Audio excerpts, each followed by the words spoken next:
मजहब की पाकीज़ा चीज कारोबारी मकासद के लिए इस्तेमाल होने लगी। आम पानी को आब जमजम का नाम देकर बेचने वाला शख्स गिरफ्तार। तुर्किया में आम नलके के पानी को जमजम के मुकद्दस नाम से महंगे दामों फरोख्त करने वाला धोखेबाज कानून की गिरफ्त में आ गया। मुलजिम ने पकड़े जाने पर इंतहाई ढटाई से अपने जुर्म का एतराफ करते हुए कहा कि मेरे ग्राहकों को मिलावटशुदा पानी पीने से कोई शिकायत नहीं है। गैर मुल्की मीडिया के मुताबिक मुलजिम इलाके में लोगों की बहुत बड़ी तादाद को नलके के पानी की बोतलें जमजम के पानी के तौर पर बेच रहा था और ये दावा कर रहा था कि इस पानी को मक्का मुकरमा से दरामद किया गया है।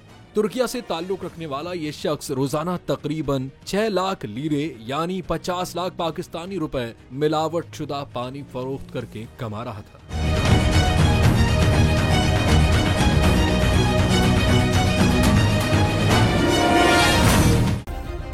सब्सक्राइब करें और बेल दबाएं ताकि कोई खबर रह न जाए।